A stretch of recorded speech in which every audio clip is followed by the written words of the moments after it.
Hi, if you're new to my channel, my name is Rahul Kole, and I make videos about stuff that I am obsessed about, as one does. And that usually takes the shape of helping other people communicate the value of the work that they do. Because I realized pretty early on that people do some really important work, but just don't end up communicating it well enough, which makes them lost in the crowd. I work with people who are very senior in their career. These could be directors or VPs at companies, or people who are very early in their career, like the early in grade or emerging talent folk at predominantly tech companies. But today's conversation is slightly different because it's a conversation with a friend of mine whom I've had the pleasure of learning from and who's also written a book recently. His name is Vinay Saini. He's a very senior technical leader in the tech industry, and he's somebody who mentors and advises a lot of people who are mid to senior levels in their career. And his latest book is called Career Resilience. So in this video, we talk about stuff that he's covered in his book and his philosophy in life, especially today, given how difficult the tech industry looks. Sit back, enjoy the video. Vinay Saini sir. I've had a blast reading it, and what really struck me was that it was a playbook that could walk me through my upskilling journey, walk me through my brand building journey, with exact steps on how to do it. But I want to ask you, what was that journey like in actually writing this book? I know you're inundated with requests कि सब लोग आके sir विनय sir mentor कीजिए. So finally you have a book. अगली बार जब कोई आके बोलेगा सर मेंटर आके मेरा बुक खरीद, right? What was the journey like? Yeah, so it all started with mentoring others. So when I was mentoring people from industry, you have people from across India coming from different companies. Over a period, I found a pattern. Everybody is struggling in certain areas. One thing is more about how they grow in their personal journey within the org. The second was more on the human things, like mindset of growth. I made a note of all these issues and I say, okay, these are the common things over the last many years I'm seeing everybody is struggling. And I'm telling the same thing. Why don't I put together and write a small book? Because there are a lot of books in the market, like you said, where we talk about like 5 or 6 pages of a story and then we say you should be doing that. But then I thought that's not my style, especially, reading a very huge books. So I thought I'll write very concise, especially when the layoffs are happening, Yeah. people are struggling to grow, a lot of uncertainties are there in the market. Precisely. So, yeah. Right. The cause of this book is again something that really touched me. You are going to be supporting underprivileged children with educational facilities from all the proceeds that come from this book. We've spoken in the book about job security. There's an entire chapter on it, job security. And you challenge the idea of job security. You're saying that it's no longer about building a career for 10, 15, 20 years in a company. People are very lucky to do that. Yeah. But the times are not favoring that today. It's a concept of skill security is what you talk about in the book. No, you're right. Because if you look at in the last few years, new technologies, new buzzwords are coming. And you look at any company, they immediately say our strategy is changing now. We are focusing on ABCD technology. For example, now everybody is talking about AI, Gen AI. So what happens to the people who are expert in the older technologies? So they are not going away, but at the same time, you have to align with what companies are looking for. So the skill matters. Now there are two parts to that. One is the technical thing, which is ever changing. Today it's AI, tomorrow it's Gen AI, then it could be like AGI, quantum or yeah. quantum security or something else will come. So you one thing is on technical front, there are no experts today. Whoever is the early adopter, because these technologies are very recent. In 1 year, how you can become an expert? Second thing, you also need to focus on the skills which are transferable skills which you can go. For example, you are not into a Gen AI, you cannot compete with others, learning something new. But then you have another 50% of a skill set which you can transfer to completely different domain, maybe like a business management. A business management requires how do you handle customer. Skill security, you have to look at the skills which are 50% at least, which are transferable, then 50% which is there in the market. And these keeps evolving. You can't just say, okay, I did it like 2 years back. You have to keep evaluating what is happening today, what is relevant today. Keep sharpening the saw. Right. Yeah. And for the next 6 months or 1 year, where I'm going to focus. There's also a point where you mentioned in the book, it's like your skill set starts with when you're hopefully early in your career, like a T-shape, where you're deep in one domain and superficial on the rest. And then it becomes pie-shaped, which is like the letter pi. So you have deep in two different domains versus otherwise. And then you become like a comb, like a, the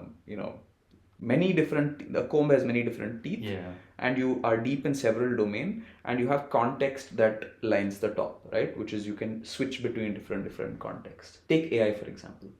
There may be say a customer success manager or a business development manager, BDM, who's saying ki, I'm not studying machine learning, I don't know vectorization, I don't know how to I'm not good at statistics, regression modeling, none of that.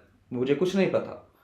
I know कि GenAI क्या है, मैंने कुछ GenAI applications use किया है, अभी agentic models के बारे में I'm getting to hear a lot. There is that wall, which is a mind block. And the same way, other way around, where somebody who's deeply technical, who's into training AI models, but has no concept of social skills or persuasion skills, which you can operate in every situation, transferable skills as you called it. How do you break through that wall? Because I'm sure you encountered it at some point in your career. Today you give speeches at international conferences, technical topics where you're speaking to technical as well as non-technical audiences. How would you recommend people break through that mind block? The pie shape was there a few years back, where let's take an example of a technical person. You should have two technical skills. Maybe if you're a developer and then specific area like an SP or security. If it's somebody's a network engineer, then you should know routing and switching and security sort of a thing. But then now technologies are coming at a very fast rate. So what you have to invert that. You have two skills that becomes your base of the com. You are a route switch guy, you are a security guy. Now anything new comes on top of that, that becomes like a comp, the teeth in the comp, right? Yeah. For example, AI, Gen AI. Now, like you rightly said, if somebody is route switch and security guy, I don't recommend them learn all the mathematics and all. So they have to plug in that additional comp teeth, saying I am a route switch and security guy. I will take the security part of AI. Right. Okay. Right? How Gen AI is kind of a creating threat, what kind of a security new policies they have to build. So that becomes your new teeth there. For example, quantum is coming, right? So if already somebody is working in security, he can add another teeth of quantum there, right? And the other bristles or other teeth are still there. You still need, if you're a customer facing, you still need all those presentation skills, strategy, how to come out of this. You don't have to learn everything in that, but look at what is more relevant and aligning to adjacent to actually your core strength. Right. If you start building core strength in everything, you will never do that. People don't have a time, and these technologies are changing very, very often. And we saw that, the Microsoft released the measure on a quantum chip, right? Now, if I say कि मुझे chip design भी सीखना, वो नहीं हो पाएगा. You're I right. have to understand कि वो मुझे कैसे impact करेगा. Correct. And my base core skills, how does it impact my core skills? So, for example, a project manager could see how AI workflows will improve their work life. Absolutely. Instead of trying to develop an AI data center, as opposed to that. No, you're right. One thing I tell is look at the bigger picture, how things are fitting into this. You cannot become expert in everything, but then you should be aware how Gen AI, neural networks, people don't understand the basic difference. Yeah. Today, if I ask what is AI, everybody thinks it's a Gen AI, chatbot sort of a thing, right? And many people are saying I'm an AI expert because I have developed a chatbot. Like you were mentioning, AI is more about algorithms and arithmetics and all. But then for the use case, for example, a project manager or a program manager, you should look at how technology is going to bring efficiency. People who try to do this also deal with a problem we don't talk about as much, which is the feeling of imposter syndrome. अगर मैं software engineer हूँ, and if I talk about customer success, I'm a fraud. Or agar I'm a project manager and I talk about AI data centers and agentic models, I am a fraud. So, like, what is your advice? I know there is no technique, but what is your advice to somebody who goes कि मेरा personality ये है तो मैं इसके बारे में बात नहीं कर सकता? No, see, I think it all about the brand you are building, and there is a very thin line how you become very authentic and how you become very fake. The brand comes over a period of a time, and when you do that again and again, it's not you should say that I am an expert on that. It should come from others. Like you said, there is no silver bullet for this, but then brand is something you have to build very genuinely. So the first time Ravichandran Ashwin scores a century, he's a bowler who can bat. Second time he scores a century, he's a bowler who can bat well. Third Right. time he scores a century, he's an all-rounder. Yeah, you got it So, right. so it's a journey. Yes. What about collaboration with younger folk? Because I'm sure, I'm 100% sure आपको हफ्ते में 3-4 लोग तो ping करते होंगे saying कि sir can I set up a one-on-one with you, or Vinay can I set up a one-on-one with you. I have, and after a point I'm sure even you are human, right? So you'll go अरे यार फिर से कोई time खाने आ गया. So how do you view mentorship? Because unless, so it's not a one, mentorship is again not one way, like you said. In your career, when you had mentors, they also learned something from you. When you mentor other people, you also learn something from them. But how should somebody who's early in career approach mentorship? How should they even approach the problem statement of, I need to find somebody who wishes well for me, who knows more than me, and who can be my sounding board? How should they approach it? Somebody who is 25 years old, perhaps. Yeah, no, I think the first thing they have to do is identifying what they are actually looking mentorship for. Because if you go with a very open-ended thing, right? I want to do something in life. The first question I would ask is, what do you want to do? You want to grow in your career. If you're growing in career, what exactly you're looking at? Are you looking to grow in the managerial line or technical path, or which technical areas you are looking at? Because identifying, because I may not be the mentor for everybody. For example, who's coming for like mathematics or algorithms. So my job is there to connect with the right set of a person there. But how to approach is more about be prepared and very come up with a plan. If you have done your homework and you are coming to me, I am stuck here.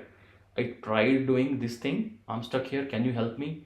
I'll be more than happy to do and jump there, because I know that it's very little effort is required and this person become successful there. But many times people come with just random things. I think you're somebody who is willing to help, who is willing to go the extra mile, which is very rare. People who are well wishers or who are like open to help are again very, very rare. Suppose hypothetically somebody wants to speak to a senior leader who has done in their life exactly what this early in career person wants to do. That senior leader doesn't have the time of day or is not willing to make time to mentor this younger chap. How would you go about convincing them that you are worth their time? Yeah, see, again, one thing is again the brand thing comes here. If a younger person is already showing some sparks, so you will see, you will hear this word spark, right? Management talking about there is a spark in that person. So it's very obvious if somebody is showing that enthusiasm or trying to do something extra from their roles or very exploratory. So what I would do is I will still approach, I will write still a polite email saying, I would love to have one-to-one with you whenever you are free. At that time, I would express my requirements, why I think that person is the right choice for the mentorship. In case that person is too busy, I would ask their recommendation, what or whom they think is the right person if they are busy, and 90% of the time they will be happy to do that. They're saying, okay, I'm too busy, but I would recommend, you talk to X person, and I would recommend, I'll be happy to write a note saying, why don't you recommend person, mentor this person? And when the recommendation comes from that senior person, that really works. This reminds me an awful lot about something that Kunal Shah said. Kunal Shah is the CEO of Cred. And he said कि Indian youth, especially people who are in their early 20s, बिना बात का ego है उनमें, क्योंकि they are hesitant to ask with the fear that they may be rejected because they want to protect their reputation. When they have no reputation है ही नहीं, किस बात को protect कर रहे हो? Yeah, I remember there was a TV ad also, right? Tata Sky or something, where they say, पूछने में क्या हर्ज है? We should ask, right, about the new offers. No, I'm absolutely that kind of a person. I never hesitated. Even in my early career, I used to write emails to directors, VPs, and even the guys who are writing IEEE. And to my surprise, they responded, Yeah. they connected with me, and they also said, okay, good suggestion. In some cases, they worked directly with me, or in other cases, they pointed me, why don't you work with somebody else there? So, yes, never hesitate. To sort of sum up our entire discussion, I think this is a perfect segue to what an early career person thinks about most. Because think about it, right? If I were to empathize with my 22-year-old or 23-year-old self, new into the corporate workforce, no money, no reputation, no brand, minimal skills, but lots of ambition. And this last part, lots of ambition drives the rest. कि मुझे network करना है, I want to meet the right people, I want to hang out with the right people, I want to build the right skill set, I want to build the right brand. We spoke about personal branding a little bit. We'll come to that, and that could be our final point. But before that, the networking piece. Networking is often seen as a dirty word. It's thrown around so much. It's seen as a dirty word. Ki you are seen as a slimy, sneaky person where आपने चापलूसी करके connections बना लिए, आपने friendships maintain कर लिए top level people के साथ, and with that you are seeing career growth. But it's not that. Networking, in my opinion, it's about adding value at the end of the day to people around you. How do you view networking, and what is the advice or suggestion you would give to somebody, or perhaps your younger self, to network better? Networking is very critical, but then, like I said, instead of having thousands of followers, you should be having people whom you can trust, right? And that happens only when you are genuinely invested in those projects or conversations, or you're adding value. And people, we all are human, right? If we talk to some fake person, you will immediately realize, you know, Yeah. if you look in the corporate world, the people will value when you are authentic and when you have already done something which is adding value to their life, and those relationships will last long. So Yeah, networking is not just a dinner. Please, yeah. people listen. Networking is not just corporate dinner जहाँ पे free का food मिल रहा है. No, I have seen people. I have seen people in some conferences. They target, okay, here is a list of executives, and I'll be present exactly where they are, shake hands, and take photos. But then that helps you at a very minimalistic level, I would say. In the long run, that will not help you. If people know you that you are expert in certain things, people will reach out to you, irrespective who the leader is, wherever you are working, because that is something at your core. So you spoke about extremely critical focus on adding value first, Right. and people whom you can trust. Trust and value is the bedrock of a network. Yes, you're Not just exchanging names and visiting cards and taking selfies and posting on LinkedIn, and not just no, absolutely. Yeah, Yes, yeah. it's not. And you covered this much earlier in the book. It's, I think, the first section of the book where you said companies operate in a tri model, which is value creation, value delivery, and profits. I think if I can extrapolate that and add it to a person, a good way to build a network is still these three things only. You're right. Value delivery, value creation, value delivery, and profits. Are you Right. creating value for the person you are meeting? Can you deliver that value successfully time and time again? And finally, is it a profitable investment for them to trust you? Yes. And there you have a successful network. I think that's a brilliant point. कि मैंने थोड़ा extrapolate कर No, लिया. I agree with you. If you, in any relationship, right, at the end, we are the human beings. And if you think this guy is taking advantage of me, I'm always only helping he or she, what happens? You will start backing out, right? Yeah. That relationship will not last. But the moment you have this win-win situation, you're helping each other, not each other, you're bringing some more people to your the entire group, right? That's a win-win situation, and those are the healthy relations, and you will see that those are very long-lasting. I think to sum it up, it's a great book, not just to understand business. You can do like a mini MBA in the first section of the book. पहले 50 pages में you understand how companies operate, what their mindset is like. You do a lot of hiring yourself, so how companies are hiring, what skills they're hiring for today. The second section of the book, you speak about excellence and mastery. How do you master your human capabilities?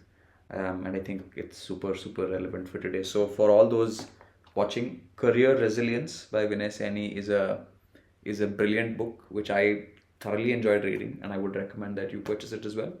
It's for a good cause, and if we know each other, then I can get you a signed copy. Absolutely. I think so. Yeah, absolutely. Anything for you.